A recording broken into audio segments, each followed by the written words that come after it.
Hi, everyone. Welcome to the Cervena Barva Press reading series. And I'm so glad to see all of you this afternoon. We have two writers with two new books out, and I'm very excited about that. And let me show you their books. This is This Close by Karen Klein. And the next one is Riot Wake by Nina Rubinstein Alonso. And our first reader this afternoon will be Karen Klein. After retiring from Brandeis faculty, Karen returned to modern dance performing for 15 years with Prometheus Elders and 8 years with Across the Ages. She has published poems nationally and internationally in both haiku and modern lyric forms, in print, online journals, anthologies, and newspapers. In 2016, she founded Xtmo Ves, a poetry dance collaborative with past performances in art galleries, public libraries, the Dance Complex, the DeCordova Museum and Starlight Stage, and others. A member of Steeple Street Poets and Bagelbards, she currently works with choreographer Sean Murphy in dance theater productions. And the book that I showed you, This Close, is her first book of poetry by Ibbetson Street Press. And I give you Karen. Okay, I don't see myself on. Am I on? Can people hear me? Yes. Many years ago, I went to the Metropolitan Museum in New York to see a drawing show. So many other people wanted to see it that I couldn't get near the drawing, so I left. But on my way out, on my right, I saw a sign with some bridges, pictures, and a name I had never heard, Santiago Calatrava. So I followed the sign and I went into a room where no one was, but there were gorgeous small scale models of the most amazing bridges and drawings all around the walls of these wonderful, wonderful drawings of bridges. I determined I would one day walk on a bridge by Santiago Calatrava. Journal 2017, Bilbao. To walk on Santiago Calatrava's bridge is to walk on a wish to be free of rectangles, is to honor the architect's desire to be a curve suspended in space. It's a memory of a swing, the seat pulled way back in a strong arc. The moment I am ready, then stretch my little legs way out to pump. The excitement of reaching. That's the first poem in my book. And the second one is also about an aesthetic experience. They could be maybe called ekphrastic poems, but they're not, because they're not about what was seen. What they are about is the pure joy that floods my body when I have a powerful aesthetic experience, be it visual, verbal, or musical. Takeoff in bronze, polished by the artist himself to the gleam of a freshly washed face, bouncing light, a revelation, solid heaviness, Brancusi's bird caught in flight. 17 in New York City for the first time, at MoMA for the first time. See the sculpture. My breath catches itself. The free curvatures of our bodies without an image of a body. The desired roundness of flesh embodied in the curvature of a line. My book has a lot of poems about intimacies, sexual and familial. So I am going to read the next 4 of these, really 5, almost to the end of these. The first one I'm reading, Terra Nova. This is a true story. We knew we had to say goodbye, but didn't know how. Me, 13, Mike, 15, summer's end, 1950.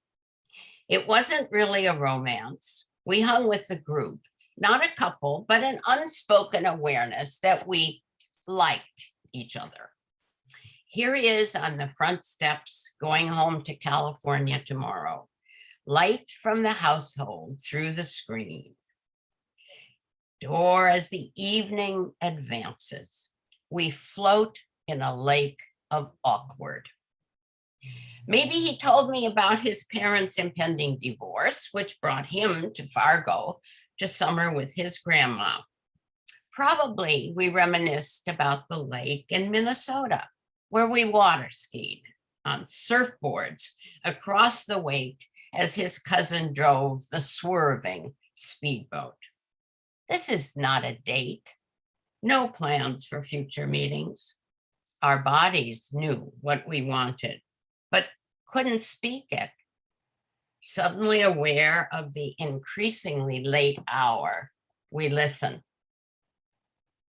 I had played Spin the Bottle before, but that was just a game. This is not a game. Inevitably, like bobbing corks, we collide into the first real kiss for both. I didn't sleep all night, riveted between exhilaration and fear. My new body had crossed into unknown, raw territory. No way back. The angel held her flaming sword, barring my way to yesterday's me. Now in danger forever. Someday I would walk into it naked. Now, intimacies have complexities. The other side. 1. When you split wood, one side knows it belongs to what it has lost. The ache to rejoin its juncture, an open sore. Scar tissue is always second best. 2. Split wood, its uneven edges retain slivers. Without loyalty, betrayal has nothing to eviscerate. Without the possibility of betrayal, loyalty remains rhetoric. 3. The other side of silence is not emptiness. Giacometti said, one must try to translate one's sensations. Skin has its own vocabulary.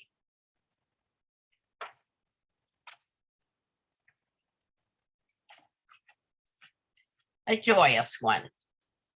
Alphabet soup. As a kid, I ate a lot. Remember it now as thick with macaroni letters. My spoon chases, trying to capture a K and capture the rest to spell out my name. No memory of its taste. I didn't think of it as food. It was my lunchtime game. Alone in a bed built for 2, trying to snag sleep from the alphabet soup of lovers, the pleasurable memories I float in. I remember the letters of their names. Well, not all last names, some initials, their bodies, their hands on me, onset of the sharp, unexpectedly wild brain connection. Drowsing toward sleep, still float on the memory soup of good sex. Okay, but even happy times are overshadowed by the traumas of history. I'm old and I've lived through a lot of history, a lot of bad history. This next poem combines intimacy lived within historical memory. The title, Shower. Did they speak when they went in, thinking they were only going to get clean? Trying to shake off the residue of last night's dream while I shower to wake up, I dimly sense murmuring fear, no words, just sounds, jumble of voices. Did they have a chance for farewells before Zyklon B silenced language? I need this memory. A long ago time in deep summer, the trees outside the bathroom window in full leaf, sunshine plashing on the bright tiles, the water warm, plentiful. I luxuriate in my body, making it clean to meet my lover. The shower, a prelude to invention, adventure, not annihilation. Now, the poems, and I'm just checking my time. I guess I have some time, Gloria, right? Okay. There are poems about death in here. There's a whole genre of death poems of elegy, but I'm going to read a happy one, Little Twinkie Toes for my mother. AMW, January 7th, 1900, April 14th, 1993. My mother loved Elvis. Coming from Manhattan to Mashpee, she'd pour a slug of Bailey's Irish cream and close the door to her room. Sounds of gospel rock and cigarette smoke let us know she'd settled in. My mother loved to dance, but she married a man who loved gin rummy and schmoozing. She lived a long time after he died. After dinner, she'd tap dance in her little silver shoes, singing, "They call the lady Louisville Lou." My mother loved puzzles. A permanently set up card table held a jumble of pieces. Their jigsaws found partners, and over weeks, a landscape emerged. The puzzle complete, she penciled answers in stacks of crosswords. My mother's dream was to be on TV. She saw an old woman in an ad that she made famous, "Where's the beef?" and thought, I can do that. My sister got her a headshot. She went to a cattle call, panicked at the mob, refused to audition, and walked away from fame. Wrong move, Ma. If you'd auditioned, you'd still be on TV hawking someone else's product, and I'd still be able to see and to hear you. And the last poem is for Erica, whose happy face I'm seeing.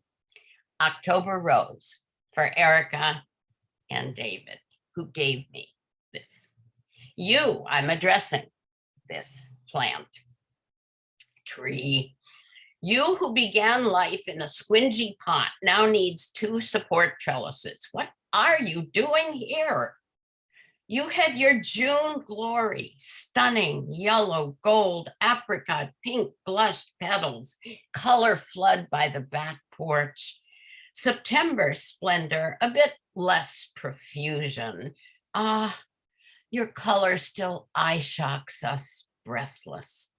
Bloom finished, careful pruning, scissor cuts to next leaf, 5 ovals, not 3, bare twigs, seasonal waiting. Against Van Gogh's encompassing blue October sky, a single bud at your tip top invades, recalls June sheens, September radiance. Its pointed tip thrust directly up, defiant middle finger message. Whenever anything's over, it's never really ever over. Thank you.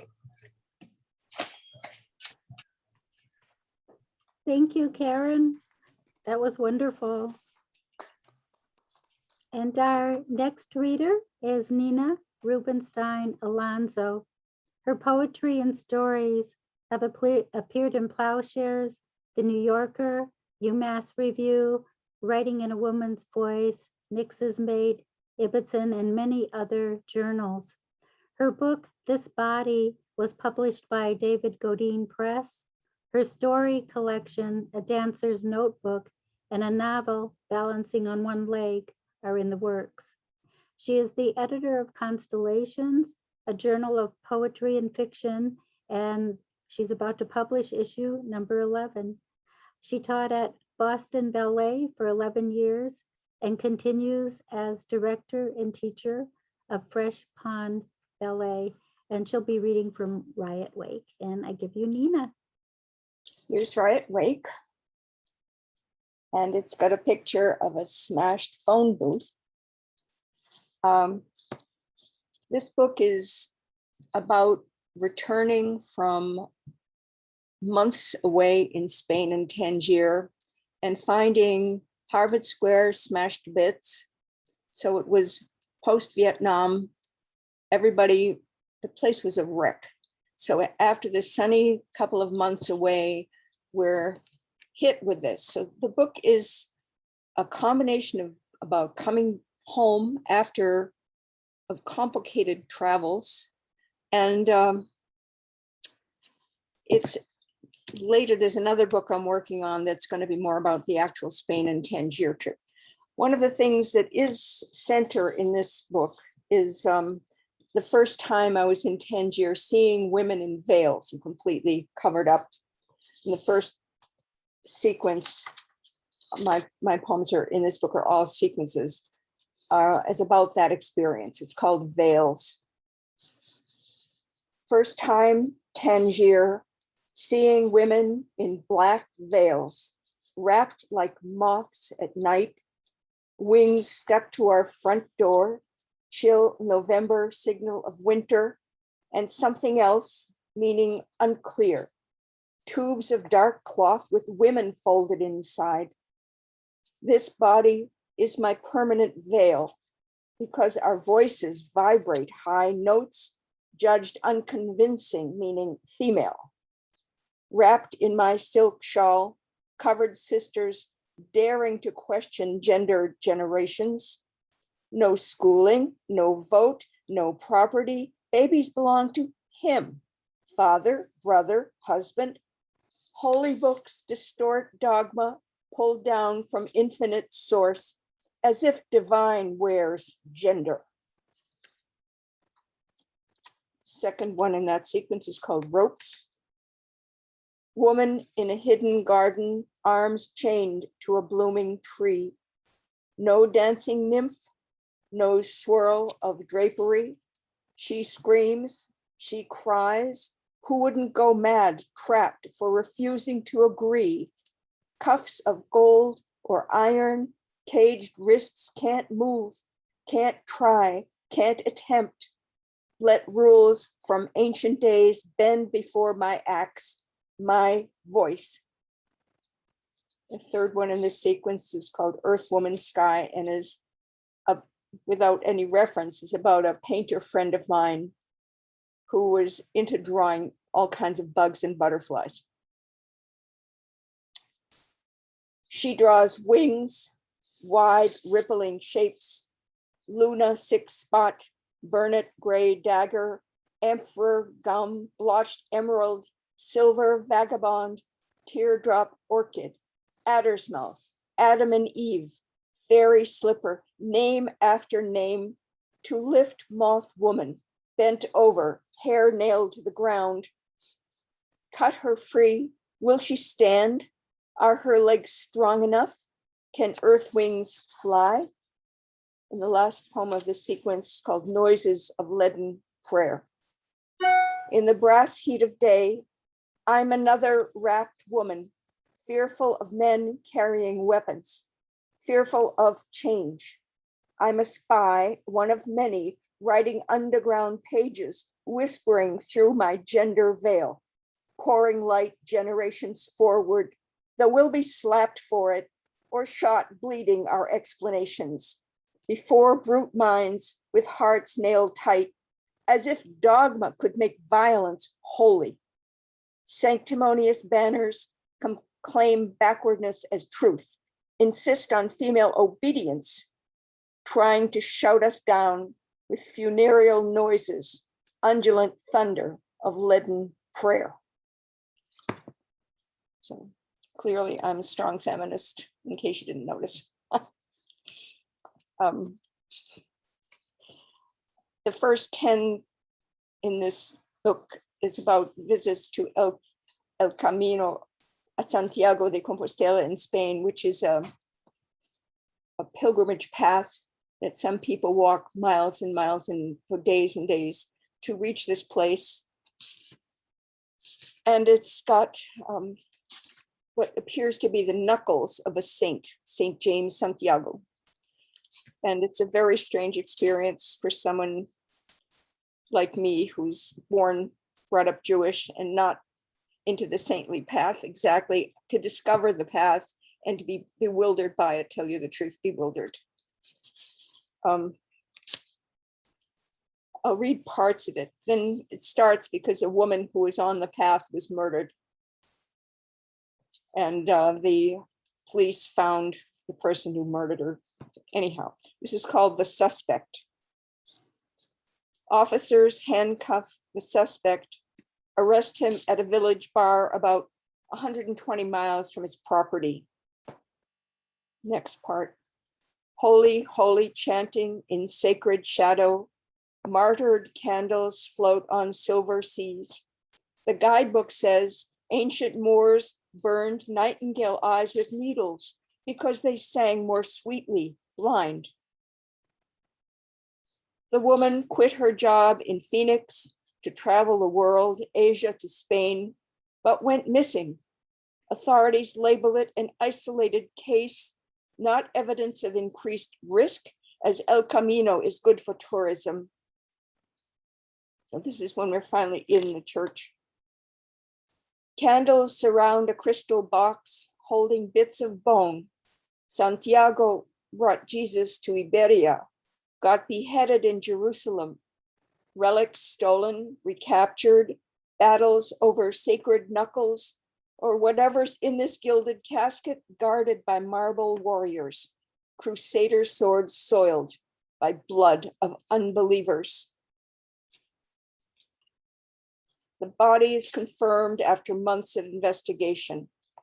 Perpetrator detained. Social media friends post, "Ache for you," and no Neruda quote. It's called Rags. Hermit Pelagius 816 follows a star cluster leading to miraculous fragments. Whatever saintly breath may be, sighs in this cave scourged by agony. Whatever vision holds power to heal wounds in destiny's broken body. Todo lo que Dios puede ser, whatever God may be. Thousands of years, the same mystery. A woman with a sleeping baby on her shoulder touches the bronze statue's bright knee, handkerchief wet with nightingale tears, begging whatever blessings can be squeezed from the rags of history. Movies inspire people to walk El Camino in northern Spain, resting place of St. James. In 1984, just 423 were certified as completing the path. In 2016, there were 237,801 pilgrims.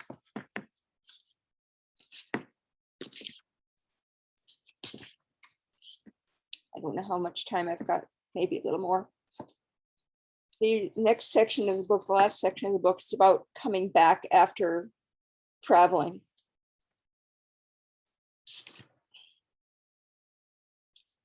It's called Summer's End as a sequence. Self after self, obsolete miniatures up and down ramps on a crooked day. How many ghosts marching home, carrying summer in overstuffed string sacks. The long claw toes us in. Time is a hook with me yanking the end not to go back, even though I've had enough fountains and cathedrals and don't need more courtyard walls with bullet holes at the Head Heart firing squad line, which is part of travel in Spain. You say, what are those dots? And somebody tells you. This is called Tyrant Island. Sun-warm yellow essences dissolve, leaving imperfect particulars. Newspapers roll into whips with photos of Franco in Spain, Nixon and anti-war riots at home, deposed dictators, coup d'etat presidents, fugitive Nazis, demon terrorists, would-be emperors, mad politicians. Dump them in a dark jungle. Throw them on an island to bully, outwit, overpower, torment, and kill each other. Put them in a wax museum where barbarous heads shrink in their own poison. Nail the skulls together, lying lips sewn, shut, packaged in doom dimension. Exhale violation from being. I get real sick of hearing about these monsters. On the plane, we fly home on an elephant, a steel dinosaur. I'm awake too long, a thin membrane through which small suns try to shine. So many empty seats and the horrible bread, white squares made by no human hand. I don't want to go back to machine America. Customs. 10,000 dots inside Kennedy Airport, assassinated, blown to nothing in Dallas. Now we wait in long lines, searching to recognize any face, watching who gets stopped for a customs search. That obvious guy with beads and frizzy hair, swinging his Moroccan turtle shell guitar, the conspicuous hippie. Outside, it's car shock, lurching, stopping. I forget how to harden myself inside crowds, lost the knack. Maybe our heads are too big. Better shrink them right away. Let's be humble and ride bicycles. I'll read one more. Is the time okay, Gloria? Yeah. Yes. This is titled Riot Wake. Harvard Square at midnight, September 3-4. We're baffled tourists, too many suitcases in this riot wake, empty except for torn leaflets, smashed glass windows, boarded up red paint screaming, get out of Vietnam, off the pig. I wish I had my old guitar somewhere in a closet with the strings popped. My voice pulls to sing to the empty streets, a song that would echo, but my throat closes when I spot police watching. What happens next? Are we what we seem to be? Cruisers angle together, flashing blue lights at the corner of Mass and Boylston. Attack dogs pace in locked back seats. Should I stop right there or? That's fine. Okay, thank you so much for listening. There's more.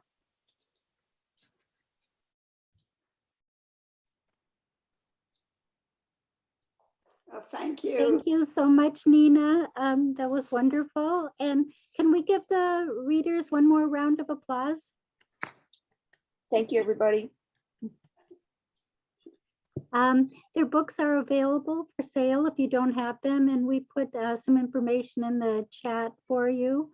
And our next reading will be on June 27th at 7 p.m. And we have Anne Bookman, Jennifer Martelli, and Joan Glass. So I hope you can join us. If you're not on the Cervena Barva Press emailing list, please put your email privately in chat to me, and I'll put you on the list. And thank you so much, everyone.